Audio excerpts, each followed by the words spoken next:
makanan masuk ke mulut makanan kita menuju kerongkongan. Kerongkongan merupakan suatu saluran berbentuk tabung sepanjang 20 cm yang menghubungkan antara rongga mulut dan lambung.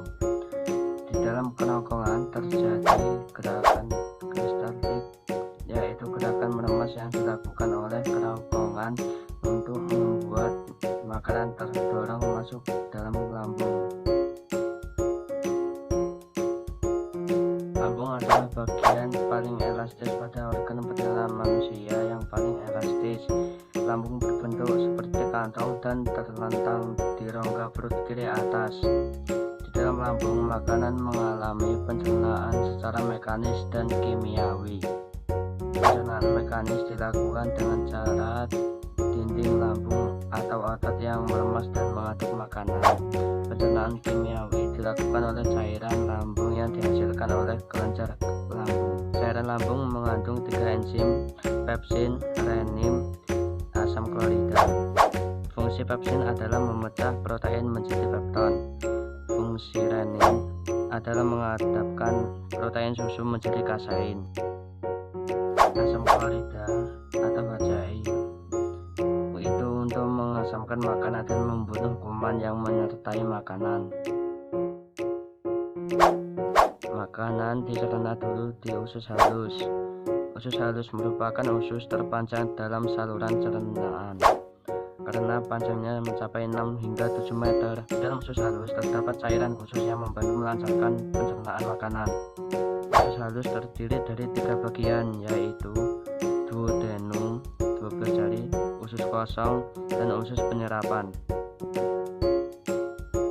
Usus 12 jari atau disebut juga duodenum mempunyai panjang kurang lebih 25 cm. Usus 12 jari mencerna makanan dengan bantuan pankreas dan getah empedu. Getah pankreas dihasilkan oleh kelenjar pankreas.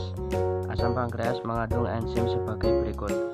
Enzim amilase berfungsi untuk amilo menjadi gula atau glukosa. Enzim tripsin mengubah pepton menjadi asam amino. Enzim lipase mengubah lemak menjadi asam lemak gliserol. Sedangkan empedu diproduksi oleh hati dan kandung empedu untuk mencerna lemak. Selanjutnya, jejunum terletak di antara duodenum dan ileum.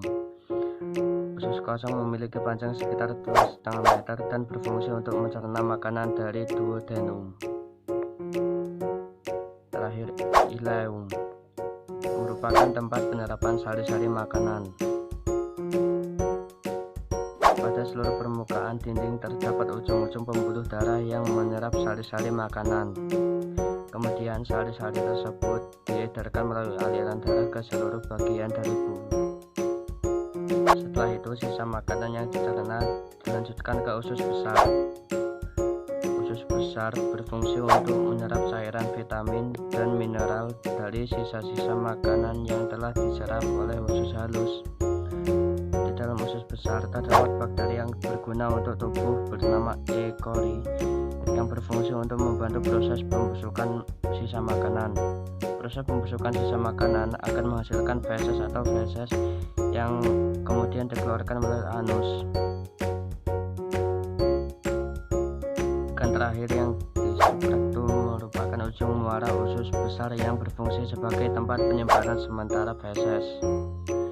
Ketika rektum berisi feses, maka saraf akan mengirimkan respon ke otak sehingga menimbulkan rasa ingin buang air besar. Anus adalah lubang dari bawah pantat sebagai tempat keluarnya feses dari dalam tubuh.